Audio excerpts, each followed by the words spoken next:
निष्कासित होने से, रिस्ट्रिक्ट होने से अच्छा है कि हम स्वयं रिटायरमेंट ले लें। हाँ,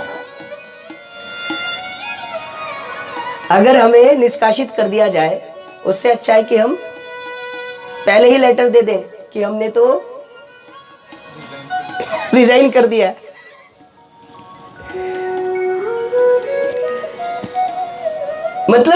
मतलब ये कि यमदूत आए और तुम्हें मार मार के कहे कि ये देह छोड़ो छोड़ो, और तुम तब भी कहो नहीं अभी 2 काम और बाकी है, नहीं मेरा एक काम और बाकी है। उससे अच्छा है कि हम कहे कि आपकी मर्जी, तेरा तुझको अर्पण क्या लागे मेरा, मैंने तो इसका मोह त्याग दिया है।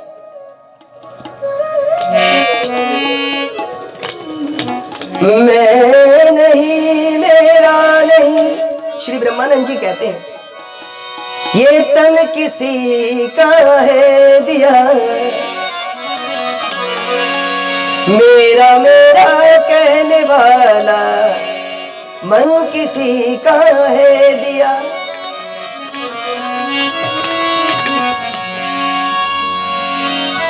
देने वाले ने दिया है, वो भी दिया किस प्रेम से।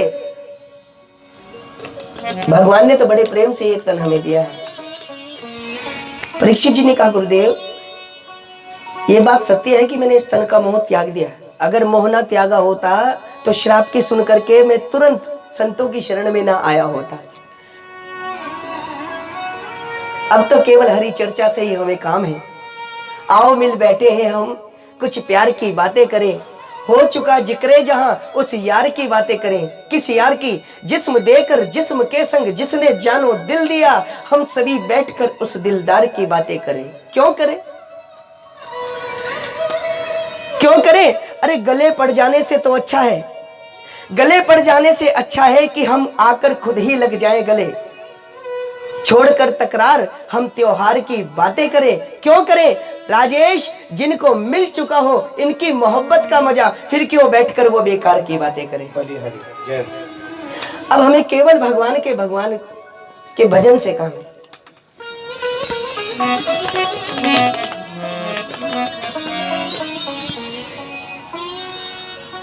तो एक काम करना पड़ेगा, क्या? जीता सनो जीता श्वासो जित संगो जितेंद्रिया स्थूले भगवते रूपे। परीक्षित, अगर किसी व्यक्ति के मन में भगवान का भजन करने की आए तो उसको कुछ चीजों का पालन करना चाहिए। क्या? कि सबसे पहले भगवान का भजन करने के लिए व्यक्ति के अंदर आसन सिद्धि होनी चाहिए। कथा श्रवण करनी हो, भगवान का भजन करना हो, क्यों? आसन सिद्धि हो तो व्यक्ति का भजन में मन लग जाता है। वरना ये मनीराम बड़ा खतरनाक है भाई। मन के हारे हार है और मन के जीते जीत, मन ही मिलाए राम सो मन ही करे। एक जगह बहुत अच्छा आयोजन हो रहा था। आयोजन में बड़े बड़े कवि अपनी अपनी कविताएं पढ़ रहे थे। एक संत उधर से गुजरे। संत ने कहा भैया हम भी कविता पढ़ना चाहते हैं, 2 लाइन की कविता है। लोगों ने कहा हाँ महाराज आप भी कविता सुनाइए। अब वो आए, मेरा मन कभी दिल्ली कभी मुंबई कभी लंदन। लोग कहे वाह क्या बात है। महाराज कहे मेरा मन कभी दिल्ली कभी मुंबई कभी लंदन। लोग कहे वाह क्या बात है। अब वो वाह वाह आह में बदल गई। इस लाइन के अलावा दूसरी लाइनें नहीं बोलते महाराज।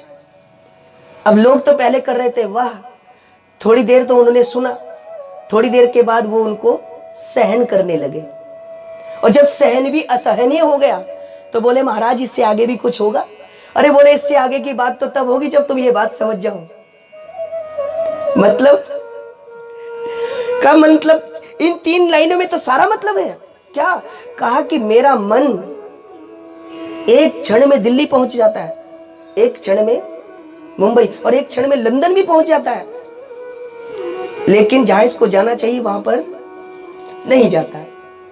हरि चरणों का इसको स्मरण करना चाहिए, ये उसी से भागता है। बस इस शरीर के अंदर अगर कोई सबसे खतरनाक वस्तु है तो मन है। तो इस मन को कंट्रोल करना हो तो हमें सबसे पहले अपने आसन को जीतना पड़ेगा।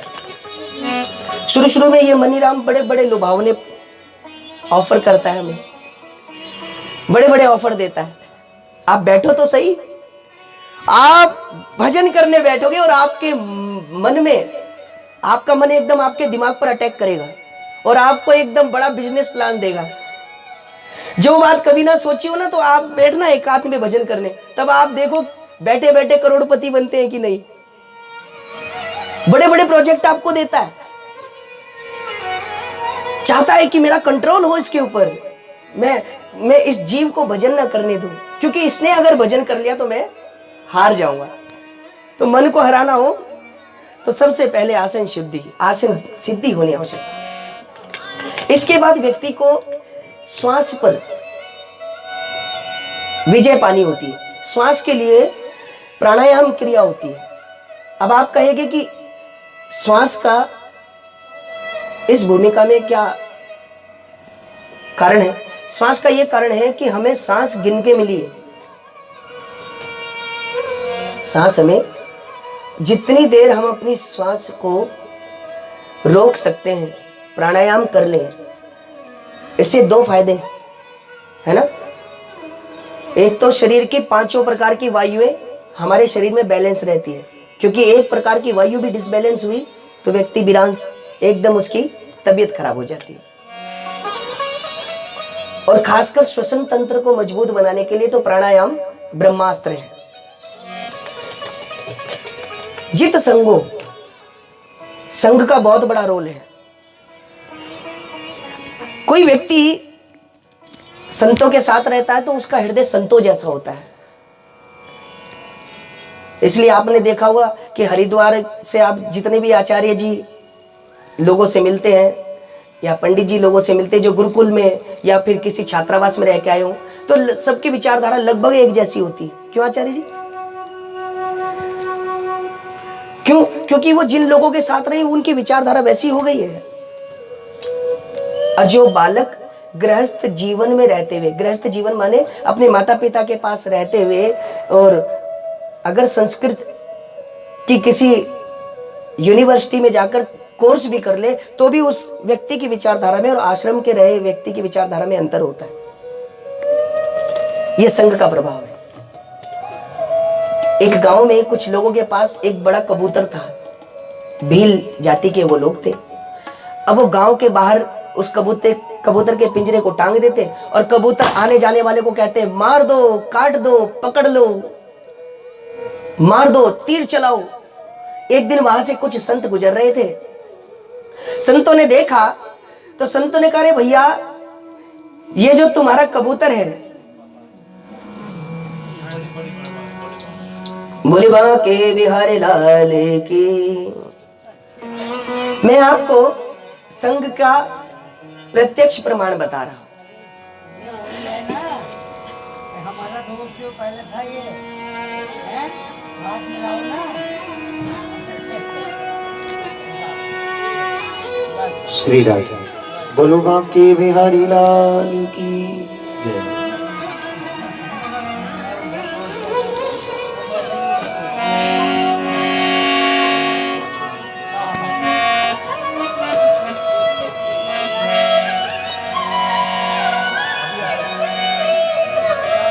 दो मिनट सभी संकीर्तन बोलेंगे।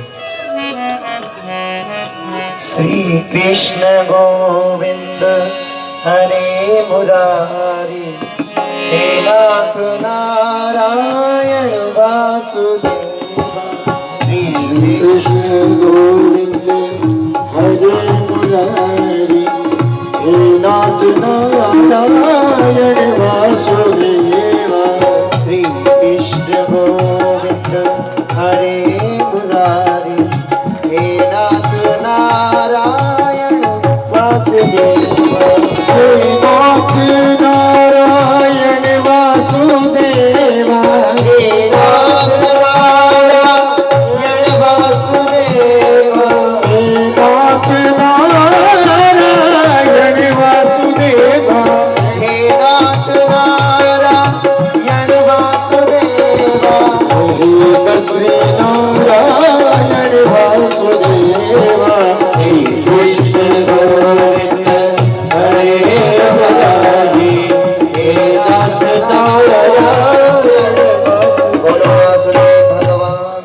बोले वृंदावन बिहारी लाल की। मैं आपसे निवेदन कर रहा था, संग जीतने के लिए श्री सुखदेव जी परीक्षित जी से कहते हैं और इसके बाद भगवान का ध्यान करें। अच्छा, भगवान का ध्यान करें तो किस स्वरूप का करें? सुखदेव जी कहते हैं तुम कुछ मत करो। वैसे तो कहते हैं कि किसी को अगर ज्ञान प्राप्ति करनी हो तो उसको शंकर भगवान का ध्यान करना चाहिए, धन की प्राप्ति करनी हो तो कुबेर, लक्ष्मी इत्यादि देवों की पूजा करनी चाहिए। लेकिन मैं कहता हूं अकामो सर्व कामो वा मोक्ष कामा उदारे तब भक्ति योग भजतम पुरुषम परम।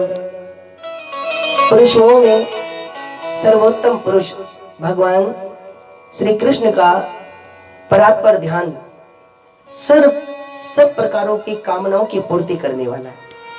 तुम कुछ मत करो, केवल भगवान के स्वरूप का चिंतन करो। अच्छा, भगवान का स्वरूप का चिंतन, श्री कृष्ण, उनकी छवि कैसी है? तो सुखदेव जी बताते हैं, पहले तो मुझे भी नहीं पता था।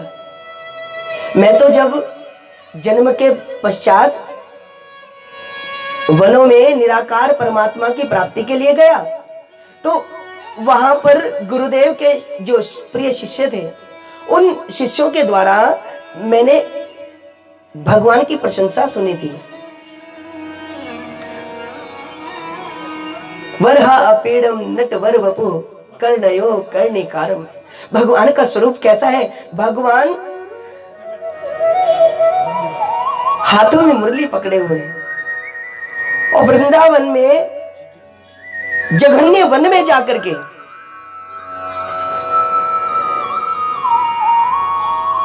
टेढ़ी चितवन को धार के भगवान मुरली का वादन कर रहे हैं। भगवान के कानों में कनेर के पुष्प का कुंडल है। कनेर के पुष्पों का कुंडल नहीं है, कनेर के पुष्प का कुंडल है। और भगवान मुरली बजाते हैं और बजाते बजाते जब आनंदित हो जाते हैं तो उस पुष्प को उछालते हैं और जब वो आकाश मंडल से धीरे धीरे आता है ना तो वो पुष्प कभी इस कान की शोभा बढ़ाता है और कभी इस कान की शोभा बढ़ाता है। तो इस छवि को देख करके कामदेव भी भगवान से हाथ जोड़ करके क्षमा मांगते हैं।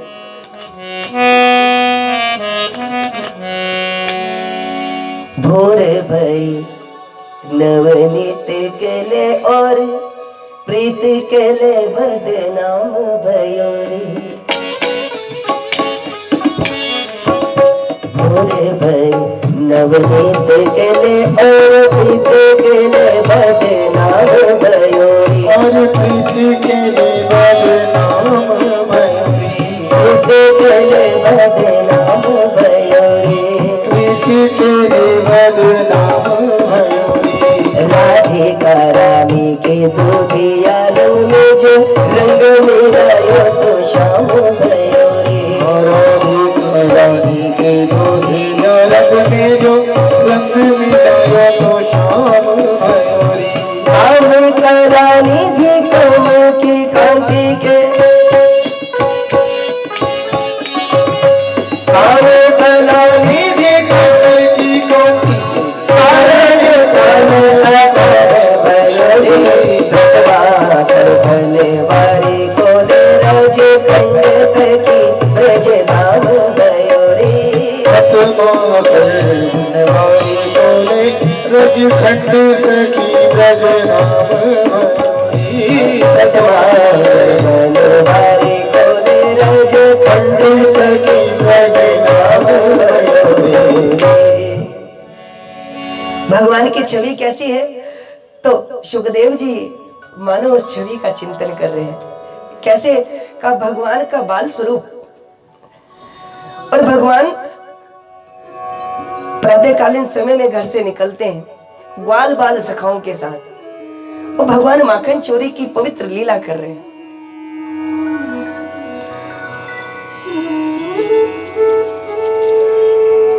और गलियों में शोर मचा, देखो देखो चोर आया है, अरे चोर आया, अपना माखन बचा के रखना। किसी ने कहा माखन की कौन कहे, अपने मन को बचा कर रखना, ये तो मन भी चुरा लेता है।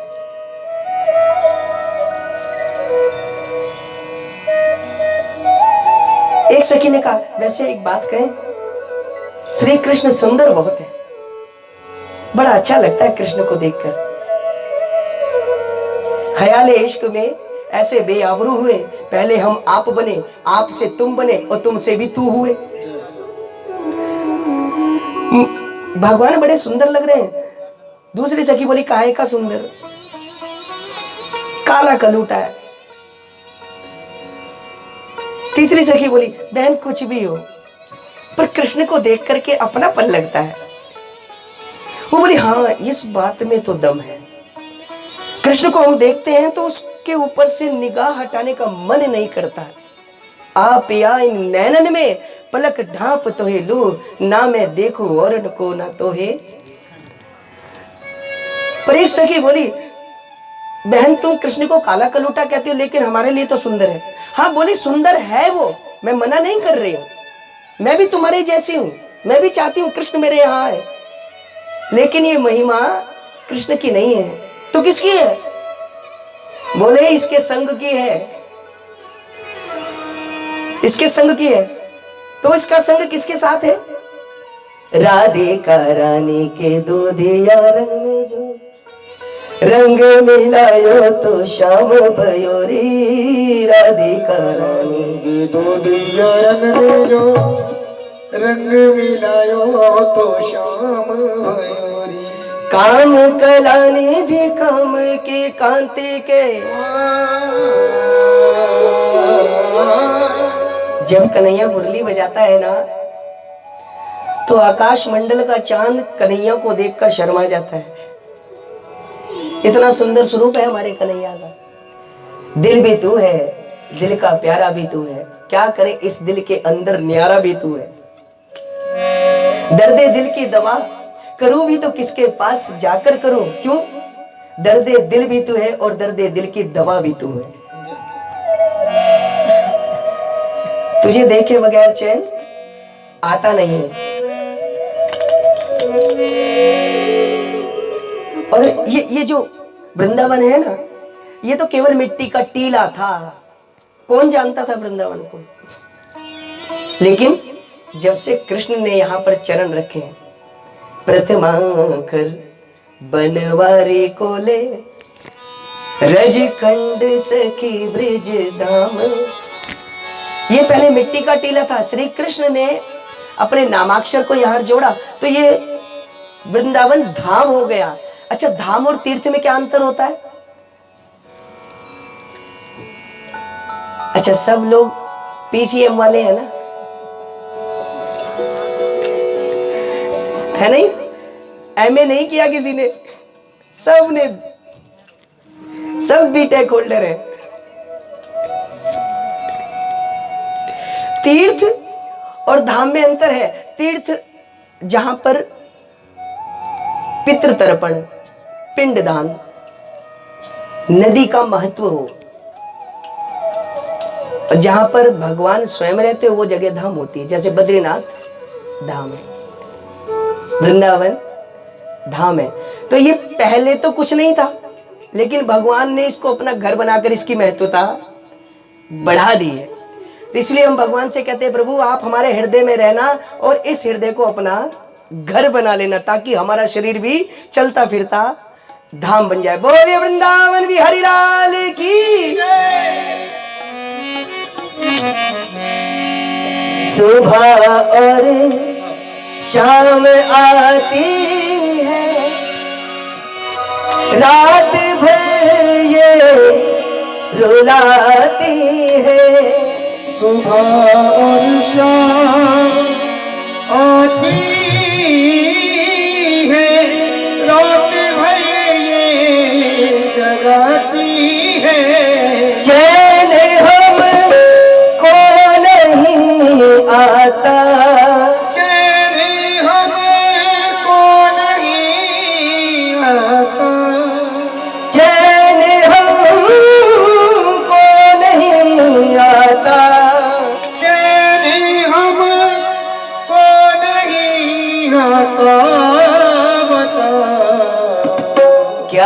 करे मोहन तुम्हारी याद आती है, तुम्हारी याद आती है, क्या करे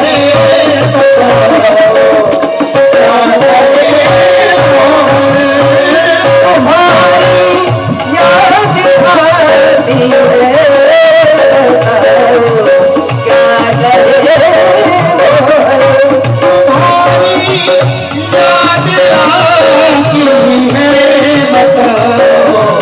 क्या करे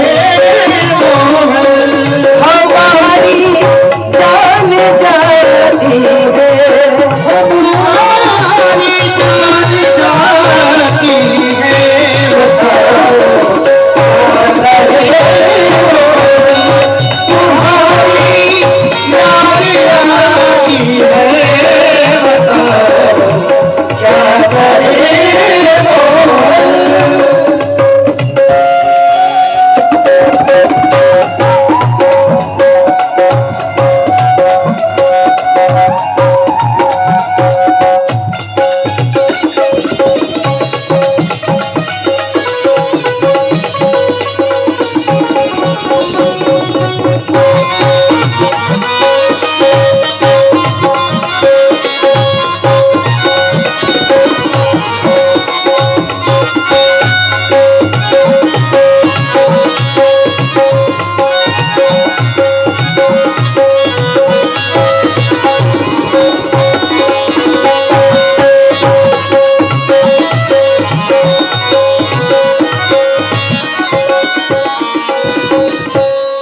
चलो जब ये न चलने दे, रुको जब ये न रुकने दे, चलो जब ये न चलने दे, रुको जब ये न रुकने दे, चलो जब ये न चलने दे, रुको जब ये न रुकने दे, चलो जब ये न चलने दे, रुको जब ये न रुकने दे, हम बिनु औरों से न मिलने दे, बिनु औरों से न मिलने दे, बताओ क्या करे मोहन तुम्हारी याद आती है, क्या करे मोहन।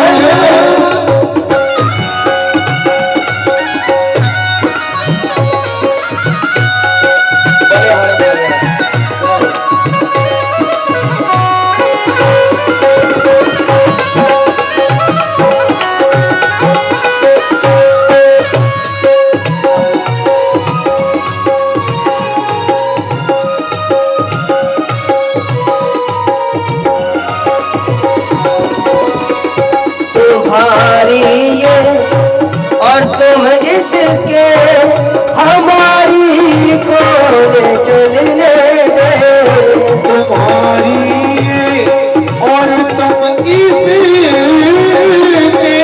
हमारी कौन चलने दे, तुम्हारी ये और तुम इसके, हमारी कौन चलने दे, जब जाएगी तुम आओ, ये जब जाएगी तुम आओ, ये जब जाएगी तुम आओ, बताओ क्या करे मोहन तुम्हारी याद आती है,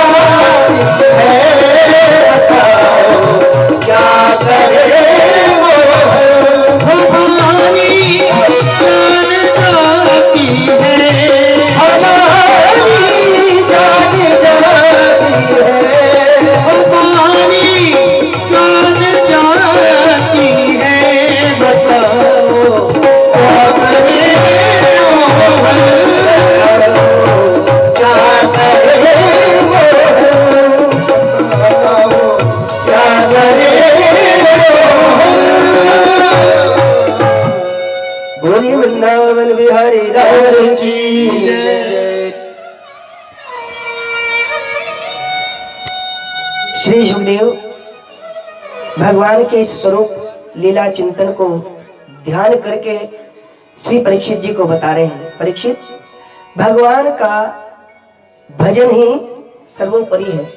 तुलसीदास जी श्री रामचरितमानस में कहते हैं, जिन हरि भजन सुनहि नहीं काना, जिन हरि भजन सुनहि नहीं काना, श्रवण रंग भवन समाना, श्रवण रंगी भवन समाना, जिन हरि भजन सुनहि नहीं काना, जिन हरि भजन सुनहि नहीं काना, और श्रवण रंग भवन समाना, श्रवण रंगी भवन समाना, श्रवण रंग भवन समाना, श्रवण रंगी भवन समाना, जिन हरि भजन, जिन हरि भजन, जिन हरि भजन सुनहि नहीं काना। कुछ लोग सुनकर के भी भगवान के भजन को अनसुना कर देते हैं, लेकिन जो लोग भगवान का भजन पूरे मन से सुनते हैं, भगवान का भजन प्रताप बनकर उसके जीवन में प्रकट हो जाता है। और जिनके जीवन में प्रदर्शन होता है, उनके जीवन में भगवान का दर्शन बिल्कुल नहीं होता है। श्री परीक्षित जी ने कहा, गुरुदेव आपने तो बहुत अच्छा मार्ग बताया है, अच्छा आप ही बताएं कि अब भगवान की कथा किस प्रकार आप सुनाना पसंद करेंगे। मैं कथा श्रवण के लिए आपके चरणों में बैठ गया हूं। मैं चाहता हूं कि अब आगामी समय का मैं अच्छे से उपयोग कर सकूं। सुखदेव जी ने कहा, नहीं, पहले हमारा ही एक प्रश्न है। क्या हम तुमसे पूछना चाहते हैं कि तुम्हारी समझ से भगवान किसको मिलते होंगे। परीक्षित जी ने कहा, गुरुदेव यूं तो मैं आपके सामने न्यूनाधिक न्यून्य हूं, मैं बहुत सूक्ष्म जीव हूं। देखिए, को वा गुरुर याही हितोपदेष्टा, शंकराचार्य प्रश्नावली में शंकराचार्य जी से किसी भक्त ने प्रश्न किया, गुरु जी गुरु कौन। शंकराचार्य भगवान कहते हैं, याही हितोपदेष्टा, वो वास्तव में सच्चा गुरु है जो अपने शिष्य को हित का उपदेश करे, चाहे वो उस उपदेश से नाराजी क्यों ना हो जाए। मुख देखकर बात करने वाला गुरु, और जो मुख देखकर बात करे तो राज धर्म विनष्ट हो जाएगा, खंडित हो जाएगा, उसके धर्म का नाश हो जाएगा। और श्रद्धावानम लभते ज्ञानम, श्रद्धावान व्यक्ति ज्ञान की प्राप्ति कर सकता है। इसलिए परीक्षित जी सुखदेव जी के चरणों में बैठ गए। बोले, गुरुदेव मुझको कुछ पता है या नहीं पता है, लेकिन जो आप बताएंगे वो सदा सर्वदा मेरा कल्याण कर होगा। फिर भी कहा सुखदेव जी ने कि फिर भी बताओ, इसके बाद भी मैं तुमसे प्रश्न करता हूं तुम्हारी समझ से कि भगवान किसको मिलते होंगे। तो परीक्षित जी ने कहा, गुरुदेव जब आप कहते हैं तो मैं अपनी समझ से कहता हूं कि जो बहुत आचरणशील होगा, बहुत ज्यादा संस्कारी होता होगा। सुखदेव जी ने कहा, अच्छा तो व्याधस्य आचरण का क्या आचरण था, क्या व्यवहार था उस व्याध का जिसके ऊपर भगवान ने कृपा की। परीक्षित बोले, अच्छा गुरुदेव अगर आचरण भगवान नहीं देखते तो आयु तो जरूर देखते होंगे। जो व्यक्ति भजन करते करते करते करते करते करते बुजुर्ग हो जाता होगा, उम्र को पार कर जाता होगा, उसको भगवान मिल जाते होंगे। आजकल तो युवाओं की यही सोच है। और क्षमा करना, युवाओं की तो कौन कहे, युवाओं के माता पिताओं की भी यही सोच है। पहले तो युवाओं के माता पिता ही सोचते हैं कि अभी तो हम ही युवा है, अभी हमें भजन की क्या जरूरत है। और उसके बाद अगर बच्चा संतों में बैठने लगे तो जन्म कुंडली लेकर हमारे पास आते। कई बार मेरे पास ऐसे लोग आए हैं, हरिद्वार में तो ये सब चीज हमें फेस करनी पड़ती है ना। जन्म कुंडली, पंडित जी बेटे की जन्म कुंडली देखो जी। बिल्कुल, हम बताएं या आप ही कुछ पूछेंगे?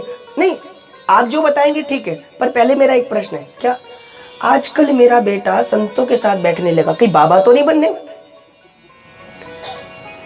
हाँ, अरे हम कहते हैं हम बच्चे को डॉक्टर, इंजीनियर ये सब कुछ बना सकते हैं, लेकिन बाबा तो बना बनाया आता है। यह बात सत्य है। धन्यो गृहस्थ आश्रमा, गृहस्थ आश्रम मान्य है और सर्वमान्य है। और मैं आपको बताऊं, संत प्रथा से भी ज्यादा मान्य है गृहस्थ आश्रम। क्यों? गृहस्थ आश्रम और संन्यास आश्रम में क्या अंतर है? बस इतना अंतर है, जैसे अभी हम रुड़की सिटी में पैक हो गए, सब चारों तरफ हाईवे हो गए। सहारनपुर के लिए पीछे से हाईवे हो जाएगा, दिल्ली का हाईवे इंजीनियरिंग कॉलेज से निकल जाएगा, है ना। इधर से सहारनपुर से ही अंबाला साइड में जाना हो तो भगवानपुर से हाईवे हो गया। रुड़की सिटी में पैक हो गए, है ना। लेकिन मैं आपको बताऊं, जो व्यक्ति शहर के अंदर से जाता है, हाईवे पे तो गाड़ी कोई भी चला सकता है, कोई भीड़ नहीं है, नो ट्रैफिक, हाँ, नो झंझट, कोई समस्या नहीं है। गाड़ी के एक्सीलेटर पे पैर रखना है और सीधे शहर को पार कर जाना है। ये संन्यास आश्रम है। और गृहस्थ आश्रम, शहर के बीच में गाड़ी का ट्रैफिक लगा हुआ है और आगे वाली गाड़ी के बीच में हमारी गाड़ी फंसी हुई है और हमारे पीछे भी गाड़ी है और पीछे वाला भी लगातार हॉर्न बजा रहा है और सामने वाला जगह नहीं दे रहा है। अब स्थिति क्या है कि हम अपने धैर्य का परिचय देते हुए पीछे वाले के हॉर्न की आवाज को भी सहन कर रहे हैं और सामने वाला जगह नहीं दे रहा है, उससे आने वाले आवेश को भी सहन कर रहे हैं। इस आवेश को, उस आवेश को सहन करते करते धीरे धीरे धीरे धीरे धीरे धीरे हम धीरे धीरे शहर को पार कर लेते हैं। तो अब आप बताएं, असली ड्राइवर कौन हुआ? जो शहर के बीच से अपनी गाड़ी को भी बचा के ले जाए, अपने आवेश को भी बचा ले, अपने सम्मान को भी बचा ले। इसलिए धन्यो गृहस्थ आश्रम।